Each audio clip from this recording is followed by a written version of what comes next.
নমস্কার বন্ধুরা, ডলি রন্ধনশালায় সবাইকে স্বাগত। আর আজকে তোমাদের সাথে শেয়ার করব সম্পূর্ণ নিরামিষ মুগ ডালের একটা দুর্দান্ত স্বাদের রেসিপি।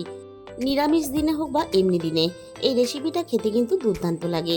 আর যারা নিরামিষ খেতে পছন্দ করে তারা তো খাবেই, আর যারা নিরামিষ খেতে একেবারেই পছন্দ করে না তারাও কিন্তু খাবে। আর এই রেসিপিটা দিয়ে তোমরা কিন্তু গরম গরম ভাত, রুটি সব কিছুই খেতে পারবে। আর রেসিপিটা কেউ কিন্তু স্কিপ করে দেখো না। আমি রান্নাটা শেষ পর্যন্ত কিভাবে করেছি আর কি কি মশলা দিয়ে রান্নাটা করেছি সেটা কিন্তু তাহলে মিস হয়ে যাবে। আমি এই রান্নার জন্য আন্দাজ মতো কিছুটা মুগ ডাল ঘন্টা দুয়েকের মতো ভিজিয়ে রেখে দিয়েছিলাম। এবার আমি সমস্ত মুগ ডালগুলোকে ছোট মিক্সির জারের মধ্যে দিয়ে খুব ভালোভাবে একটা পেস্ট বানিয়ে নেব। সমস্ত মুগ ডালগুলো আমি মিক্সির জারের মধ্যে একসাথে দিয়ে দিলাম। এবার এখানে আমি সামান্য অল্প পরিমাণ জল দিয়ে দিলাম। আর ডাল বাটার সময় খুব বেশি পরিমাণ কিন্তু একসাথে জল দিয়ে দিলে তাহলে রেসিপিটা বানানোর সময় অসুবিধা হবে। ডালটাকে দেখো আমি খুব ভালোভাবে পেস্ট বানিয়ে রেডি করে নিয়েছি। বিশেষ করে নিরামিষের দিনে সবসময় কিন্তু আমাদের সবজি খেতে ভালো লাগে না, তাই এই মুগ ডাল দিয়ে এই রেসিপিটা তোমরা কিন্তু খুব সহজেই বানিয়ে নিতে পারবে। আমি একটা বাটির মধ্যে ডাল বাটাটা ঢেলে নিলাম। এবার আমি ডালের মধ্যে দিয়ে দিলাম স্বাদ মতো লবণ। এবার আমি দিয়ে দেব অল্প পরিমাণ হলুদের গুঁড়ো। খুব বেশি পরিমাণ কিন্তু হলুদের গুঁড়ো দেবে না, তাহলে হলুদ গুঁড়োর গন্ধ চলে আসতে পারে। হাফ চামচের একটু কম দিয়ে দিলাম জিরে গুঁড়ো, আর সাথে দিয়ে দেব হাফ চামচের একটু কম ধনে গুঁড়ো। আর আমি সাথেই দিয়ে দিলাম অল্প একটু হিং। আর অল্প একটু ডালের মধ্যে হিং দিলে তাহলে গন্ধটাও খুব ভালো আসবে আর খেতেও ভালো লাগবে। আমি এখানে রান্নার জন্য ঝালের জন্য 3টে কাঁচা লঙ্কা আর অল্প একটু আদা বেটে নিয়েছিলাম। এখান থেকে আমি অল্প পরিমাণ আদা আর কাঁচা লঙ্কা বাটা আমি ডালের মধ্যে দিয়ে দিলাম। এবার আমি সমস্ত মশলার সাথে ডালটাকে খুব ভালোভাবে একটু সময় নিয়ে ফেটিয়ে নেব। ডালটাকে খুব ভালোভাবে ফেটিয়ে নিলে তাহলে ভিতর থেকে সুন্দরভাবে নরম হবে, আর রান্নার সমস্ত তেল মশলা খুব ভালোভাবে কিন্তু বড়ার ভিতরে চলে যাবে। ডালটাকে আমি ফেটিয়ে একটা সাইডে রেখে দিলাম। এবার আমি এই রান্নার জন্য 3টে মাঝারি সাইজের আলু আমি আগে থেকে সিদ্ধ করে বড় বড় টুকরো করে পিস করে কেটে নিয়েছি। আর এই রান্নাটা করতে হলে তাহলে কিন্তু আমাদের গ্যাসের কাছে চলে যেতে হবে। প্রথমে আমি কড়াইয়ের মধ্যে পরিমাণ মতো সর্ষের তেল দিয়ে দিলাম। এবার আমি তেলটাকে খুব ভালোভাবে গরম করে নিয়ে কড়াইয়ের চারিদিকে এভাবে একটু লাগিয়ে দিলাম। এবার আমি একে একে বড়াগুলোকে ভাজার জন্য তেলের মধ্যে দিয়ে দেব। আমি রান্নার জন্য বড়াগুলো একটু বড় বড় সাইজের করে ভেজে নেব। তোমরা তোমাদের মতন করে ছোট বড় যেরকম ইচ্ছে কিন্তু বড়াগুলোকে ভেজে নিতে পারো। আর যতগুলো সম্ভব বড়া একসাথে তেলের মধ্যে দিয়ে ভাজা যায় ততগুলোই কিন্তু আমি বড়া এখানে তেলের মধ্যে দিয়ে দিলাম। বড়াগুলো একটা সাইড খুব ভালোভাবে হতে দেব। আর বড়া ভাজার সময় কিন্তু গ্যাসের ফ্লেমটা মিডিয়ামে রাখতে হবে, তা না হলে উপর থেকে একেবারে লালচে ভাব চলে আসবে আর ভিতরটা কিন্তু কাঁচা থেকে যাবে। বড়াগুলোর একটা সাইড আমি খুব ভালোভাবে লালচে করে ভেজে নিয়েছি। অপর সাইডটা ঠিক একইভাবে আমি ভাজার জন্য উল্টে দিলাম। আর ডাল খুব ভালোভাবে ফেটানোর জন্য দেখো বড়া ভাজার পরে একটা সুন্দরভাবে উপরে জালি ভাব চলে এসেছে। এর মধ্যে দিয়ে কিন্তু সুন্দরভাবে সমস্ত রান্নার তেল মশলা চলে যাবে, আর তার জন্য বড়াগুলোও কিন্তু খেতে ভালো লাগবে। প্রথম ব্যাচের বড়াগুলো আমার ভাজা রেডি হয়ে গেল। দ্বিতীয় ব্যাচের বড়াগুলো ভাজার জন্য আমি তেলের মধ্যে দিয়ে দেব। আর বন্ধুরা, নিরামিষ মুগ ডাল হয়তো তোমরা অনেক রকমভাবে রান্না করে খেয়েছো, তবে এইভাবে একবার মুগ ডালের বড়া ভেজে রান্না করে খেয়ে দেখো, জাস্ট খেতে অসাধারণ লাগে। আর দ্বিতীয় ব্যাচের বড়াগুলো আমি ঠিক একইভাবে উল্টে পাল্টে লালচে করে ভেজে নিয়েছি। সব বড়াগুলো আমার এখানে ভাজা রেডি হয়ে গেছে। এবার আমি বড়াগুলোকে তেলে থেকে ছেঁকে তুলে নেব। এবার ওই একই তেলের মধ্যে আমি আবারও 2 চামচ পরিমাণ সর্ষের তেল যোগ করে দিলাম। তেলটা আমি খুব ভালোভাবে গরম করে নিয়ে এবার আমি ফোড়নে দিয়ে দিলাম হাফ চামচ পরিমাণ গোটা জিরে, আর সাথে দিয়ে দিলাম আমি একটা তেজপাতা কুচি, আর সব শেষে আমি দিয়ে দিলাম অল্প একটু গোটা গরম মশলা।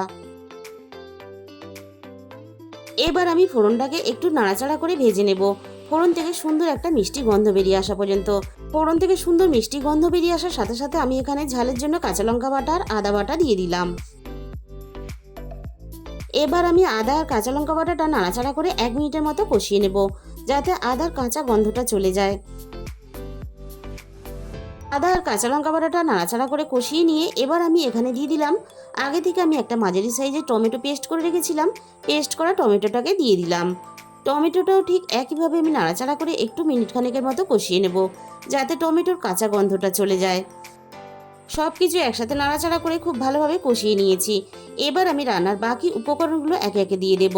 প্রথমে আমি দিয়ে দিলাম স্বাদ মতো লবণ। এবার আমি দিয়ে দেব হাফ চামচ পরিমাণ হলুদ গুঁড়ো। আর এখানে দিয়ে দেব হাফ চামচ পরিমাণ জিরে গুঁড়ো। আর সাথেই আমি দিয়ে দেব হাফ চামচ পরিমাণ ধনে গুঁড়ো। আর এই রান্নাটা যেহেতু আমি কাঁচা লঙ্কা ঝালে করবো, তাই রান্নাতে একটা সুন্দর মিষ্টি কালার আসার জন্য আমি এখানে হাফ চামচ পরিমাণ কাশ্মীরি লঙ্কার গুঁড়ো দিয়ে দিলাম। সবশেষে আমি এখানে অল্প একটু স্বাদ মতো চিনি দিয়ে দেবো। যেহেতু নিরামিষ রান্না, তাই অল্প একটু স্বাদ মতো চিনি না দিলে তাহলে কিন্তু খেতে ভালো লাগবে না।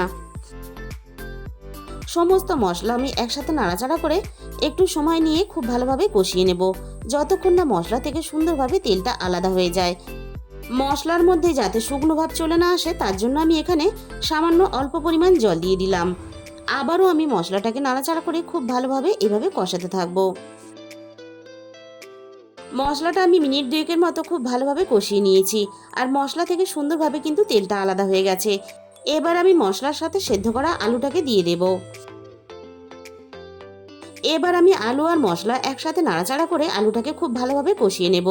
আর এইভাবে সিদ্ধ করা আলু দিয়ে রান্নাটা করলে তাহলে রান্নাটাও তাড়াতাড়ি হয়ে যাবে, আর রান্নার সময়টাও কিন্তু অনেকটা কম লাগবে। মশলা আর আলু একসাথে নাড়াচাড়া করে আমি খুব ভালোভাবে কষিয়ে নিয়েছি। এর থেকে আমি আর বেশি কষাবো না, মশলার মধ্যে একটা শুকনো ভাব চলে এসেছে। এবার আমি দিয়ে দেবো এখানে রান্নায় প্রয়োজন মতো জল। আর যেহেতু আমরা রান্নাটা সিদ্ধ আলু দিয়ে করছি, তাই খুব বেশি পরিমাণ কিন্তু জল দেওয়ার প্রয়োজন নেই। যেহেতু আলু আগে থেকেই সিদ্ধ হয়ে আছে, তাই খুব বেশিক্ষণ সময় কিন্তু রান্নাটা হতে লাগবে না। সব কিছু একসাথে নাড়াচাড়া করে খুব ভালোভাবে মিশিয়ে এবার আমি ঝোলটাকে খুব ভালোভাবে ফুটতে দেব।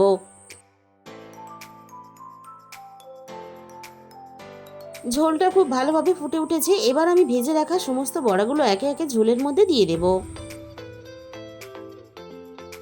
আর বড়া কিন্তু ঝোলে ফোটার সময় অনেকটা ঝোল টেনে নেবে, তাই তোমরা যতটা ঝোল রাখতে চাও সেই হিসাব করে কিন্তু রান্নাতে জলটা দিয়ে দিতে হবে। এবার আমি বড়াগুলোকে নাড়াচাড়া করে ঝোলের সাথে খুব ভালোভাবে মিশিয়ে দেব। আর এইভাবে নাড়াচাড়া করে মিশিয়ে দিয়ে আমি বড়াগুলোকে মিনিট 5 মতো আমি এখানে রান্না করে নেব।